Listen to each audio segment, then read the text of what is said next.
Hello everyone, time to talk about Lucio. Lucio's EX quest has been released on the JP side, and after a few days of struggling, I finally cleared all of it.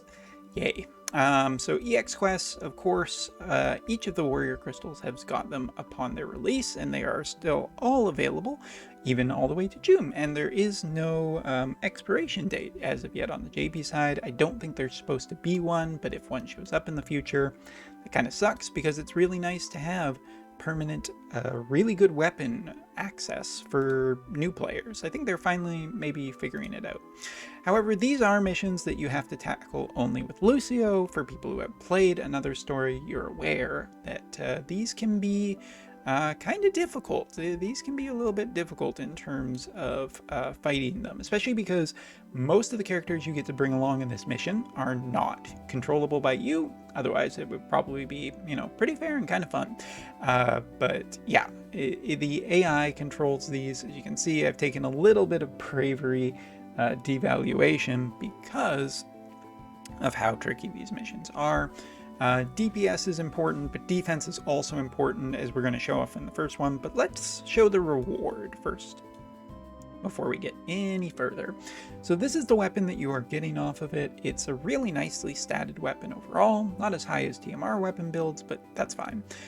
So any unit that equips this will get 20 slash attack up for acquiring it to 5 stars, but Lucio specifically will earn an extra 30% attack, 100% defense debuff resistance, as well as 10% elemental resistance as well. So that kind of shapes him up to look generally like this, which is a pretty good stat-wise. I mean, it makes him strong against a lot of different elements. As you can see, mine is incredibly strong versus the dark element, which is pretty cool. And Lucio is overall, I think, a really strong character. I think he has good stats. He's pretty much a free-to-play build character, but hey, even high-tier players use this guy. I really like him. But yeah, this map, not necessarily the easiest map, as we're going to get into. I'm going to try and do this properly, but I can also tell you some of the places where things go wrong as well. And things can go wrong in these early missions. So first of all, we want a high speed. I think you're going to want to train this guy with Odin, because as I've found so far, clearing enemies is just basically more valuable most of the time. And if we just go around and look on the map, you'll get an idea for the way this is set up. Certain enemies are very resistant to certain types of damage and not resistant to other forms of damage. So in here, you can see some of these characters are meant to be major sinks for AP from your guest characters, and the guest characters AI is how to put this nicely, it's not good. It's just not good. So we're gonna just leave him here. We're gonna get this going.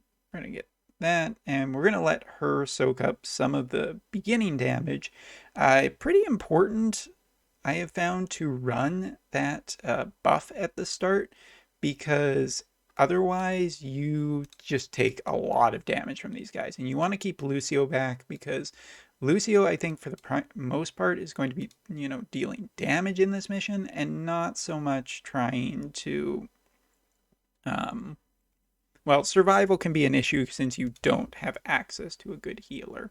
But killing off some of the dark units is going to be important, because that's going to allow your other characters to focus on who they should really be attacking. And that's one of the major things here.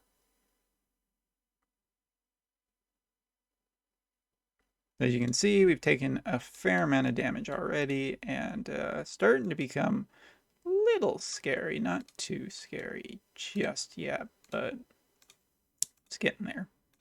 A lot of strong opening attacks, and some of them die off. Bells, I've felt, has been a pretty good addition. In terms of one of the things we haven't talked about yet, and we'll just take a second here now that we have a moment. We just want to take a look at, no, not options. We want to take a look at missions. So basically not having a unit fall, killing two enemies at the same time, which if you set it up properly, your partner characters can do with their AoEs, all the missions at once, and of course, no items. Now, this is the first one, so this is not actually the really problematic one, but we're going to hit this, probably not like that, though. Just head over here. That will allow us to hit all of these guys and get rid of a lot of DPS. It's really important that you kill off a lot of these enemies early on. And you can see you're not getting crystals from doing this. And characters run out of their abilities pretty fast. Right, so we're gonna look and see here what we can do for damage. We kind of just want to clear, we could clear Ochu off, and that probably will be a better option for us. Maybe. Also, another card that I found is really good for this one, the Rob card. Not because you're necessarily looking for evasion, but it does give Lucio access to a very strong attack ability that will help you out. So, yeah, I think our triple hit spears are best option. Whoa! Okay, that, you know, sometimes it's better to be lucky than good, boys. And again, running Odin here is just really good because most of these missions do have a lot of human enemies. So as you can see, we can get it done. All right, not bad. Cleared the first one. Not the most difficult one. The next one is the most difficult. Also, I just noticed for whatever reason my music stopped. Just didn't play in the middle of this background. Hey, we have music now. Excellent. I didn't notice that for the first bit of the video. We'll just pretend it was planned. There you go, kids. That's the secret to being a YouTuber like me. Just when things go wrong, just pretend that that's exactly how you meant to do it. All right, second mission. Now, this one is the one that I really struggled with. I actually found the third mission to be easier than the second one. This one, no items, complete all missions. The top one, have nobody die, which is also a little bit tricky. And this one, however, is the one that's the real problem because there wasn't really a good way, and once we get into the mission I'll explain a little bit more, but this is the leader unit, your unit, Lucio, has to clear the mission within 7 turns. If you don't clear it within 7 turns, you don't get this, and you won't get this one, and you can't get it to a +5. That is one of the major downsides of these missions, is that it is very strict to getting this weapon into a +5 version. All right, so let's go right in, and then we'll hopefully get to mission 3 with just showing off how to do these properly. Right, so we're loaded up. Now, let's get into talking about this map. So this map, you have Barris and Renan. Barris does act as a really good healer in this, which is nice because as you are going to be needing that. You will be taking damage. It's also a generation of AP, so I think that's all really good. What else is there to say? I found that AP off of bells was almost necessary for this. And yeah, there isn't really too much else to say there. I think right here is normally where we want to go. We want to stop Renan from coming forward. On this map, the most problematic units are this guy, and the Behemoth. All 3 are meant to waste Renan and Barris's attacks. And as you can see, if we look at these 2 dark units, they are massively problematic for both of our magical based characters, and they also are the only 2 on the map that generate hate. Which means that if they start going, you will not be able to really do much against them. Barris and Renan are supposed to attack the wind and the water characters, and to do that you need to kill the dark swords. So we're going to start with our AP generation. We're going to get this happening, and they're going to start attacking. By moving them into these positions, I found that it's pretty accurate to get this. There's the hate generation. So that's going to start causing problems for us, like really, really badly. So what we're going to do, we're going to move in here. And because of the way we've stacked our characters, this is important.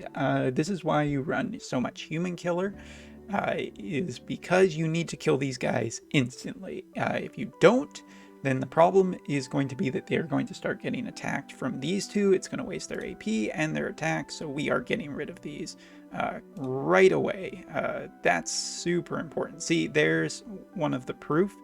The proof is in the pudding, as they say, and here it is. This is the biggest waster of time. These two can clear out these other guys really, really fast. Don't worry too much about your HP. Barris is pretty good about healing, as we're hopefully going to see. Don't make a liar out of me. You can see we got a little close there. And then after that, I found that the best thing is to just start laying into Behemoth. You can go after the other guys, but I think that killing Behemoth off is the most important. See, this is how well these characters can handle these other little guys.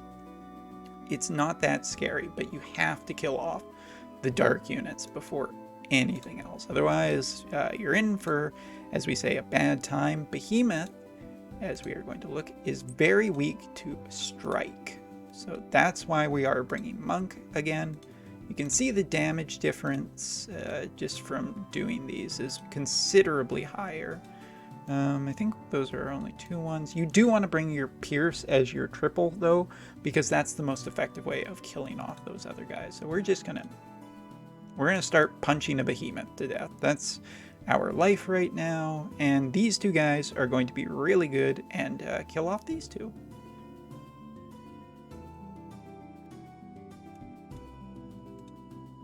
Again, we're not moving, we are simply just punching this. As you can see, we've got all the other little guys done.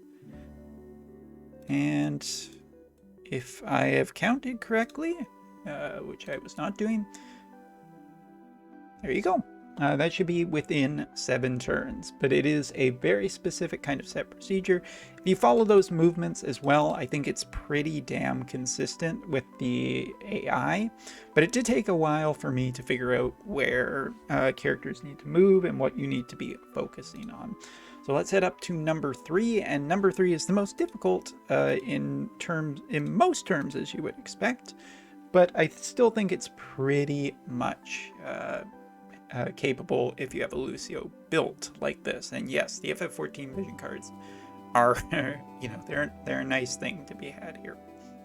So let's take a look at this map. This map is not set enemies. There will also be some that teleport in. This guy is just a giant waste of your time.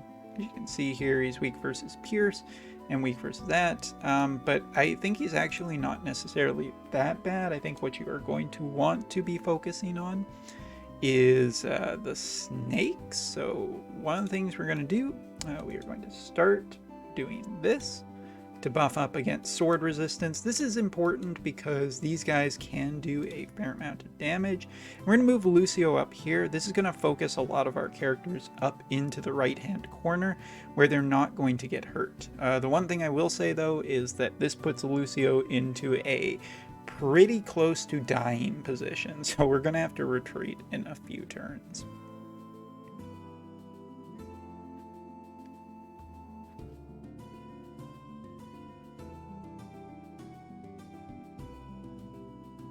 Alright, so this guy in the back, he's going to be annoying because of haste, but we're not too worried.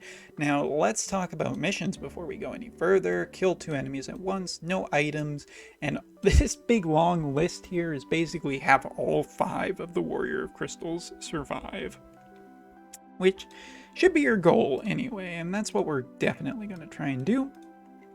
So let's bring up some AP generation here. And we're not going to move Lucio. We're going to so these 2 snakes are going to start walking towards us. And that's what we want. Why? Well, it forces a lot of these guys directly towards us. This is actually incredible. I've never seen them do that 2 times in a row. But yeah, letting them go after that, it's not necessarily the best thing, but it does work generally okay.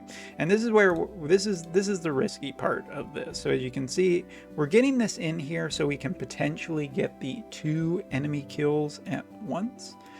We could probably see here, you know, our other AoEs that we have access to. Basically everything else just doesn't quite get there.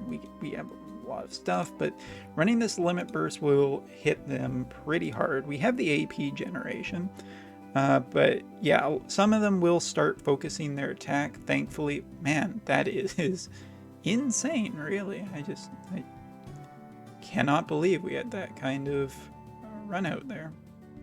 All right, so that gets rid of him. Now at this point, you have a couple of options what you can do. You can definitely run Odin. I kind of like saving Odin for the second half of the fight because of who is about to teleport in. But at this moment, the important thing to do is try and get your large AoE. We're going to get 3 here. That's even better. That's wonderful. And now we get 2, 3, 4, well, 3 more characters teleporting in. Astoria is definitely the scary one. And this is the part where you want to pull Lucio back. You do not want to get into Lucio going too close to Astoria. He's going to get haste from the Time Mage. There isn't really too much you can do from that. We're also just going to go over here and we're going to try and buff our characters to keep them just a little bit safer. That will help. But Astoria does have will cast his Guts ability. We're at full health, which is looking really nice for this. And Jum is still doing her job, which I appreciate immensely.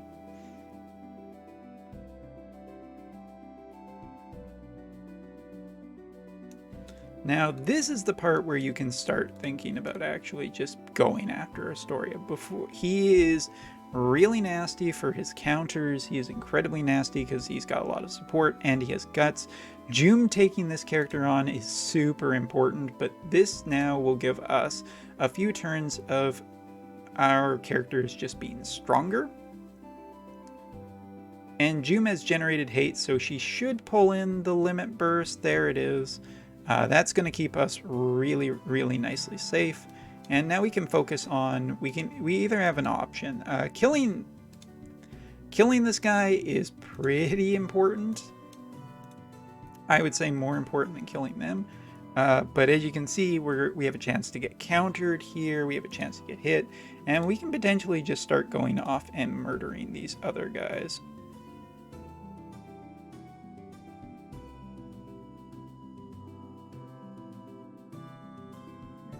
So it's kind of actually just letting Jum go to town on him. We're going to get rid of the Time Mage just in case of Quicken. We do not want to get into a Quicken fight here. That's just not going to end well for us. As you can see, lots of stuff going on. Waiting for Astoria to use his turns off here is also pretty nice because the other Warriors of Crystals are pretty buffed in this fight. Again, I have found this fight considerably easier than some of the other fights that we've had to do. We'll see if this card can vision card ability. It's very close, 1,000 off. 0% chance to crit though. I could kill myself. That's not recommendable. Yeah, you can see we can basically get close to killing him, but not actually get there. So we'll just defense debuff him. And that'll essentially let our guys finish him off. And there you go. There's a clear with both enemies killed. I think if you follow that kind of same step pattern again, mostly, and you can get a little bit looser with who you want to kill at the end. And hey, look, Fever. There you go. So that's all 3 of the Lucio missions completed. Just to show off one more time, Lucio's stats, what vision cards, both of the FF14 vision cards, because Lucio killing certain characters off is incredibly important. In the second mission, we dealt 10,000 HP worth of damage to the spear guys, and that was a little bit excessive there, but it did help clearing off the behemoth. So hopefully you found this guide helpful, Globalers. Just keep it in mind, maybe bookmark this or something like that for a few months later when it comes out, but there you go, there's the guide to completing it. So thanks for watching, take care, and see you next time.